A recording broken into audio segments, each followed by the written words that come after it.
Hi, hello. Welcome to my beading tutorial. So this is pretty simple thing where you can make a cute little pumpkin charm.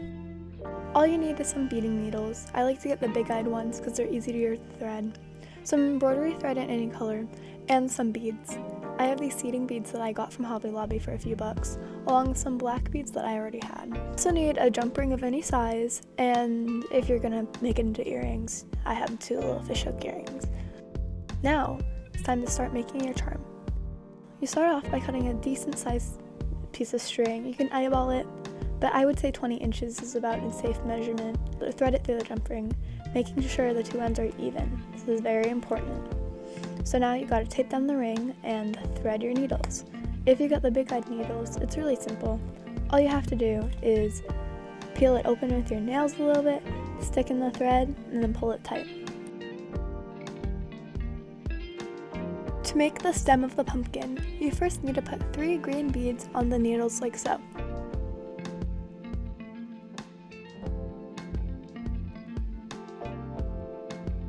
Then, pull the beads down the needle onto the thread. Take your other needle and thread it through the beads on the opposite side that they originally threaded onto. Pull both needles at the same time to pull the beads to the jump ring. Now, you do the same thing until you get to the end of your pattern. This is an example of why you put your bead onto the thread first. You don't try crossing the needles at the same time. There's not enough room in the bead, and so you'll get stuck on the needle, and it'll be hard to pull it through unless you mess with it, and that's not really the funnest thing.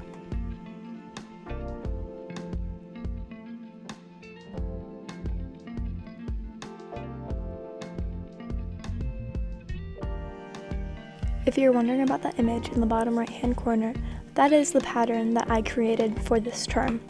The way you read it is you see the 2 strings, your left string, which is blue, and your right string, which is red. And so it just shows how you thread the strings throughout the beads. Every circle is a bead, and the beads are separated into rows. So the first row has 3 beads, the second row has 1 bead, the third row has 1 bead, and so on and so forth.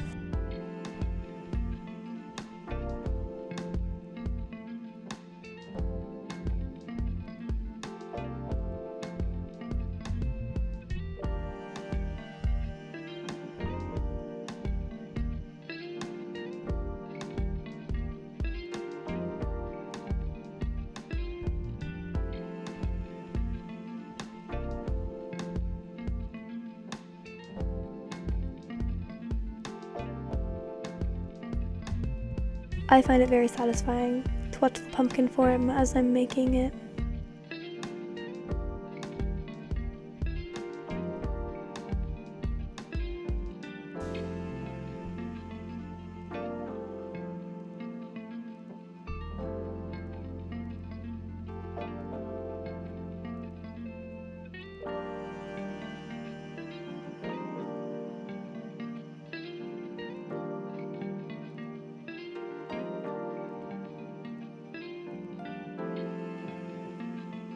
So now, to end it, normally if your beads are big enough, you can thread the needles through the charm back up to the top and then tie it there.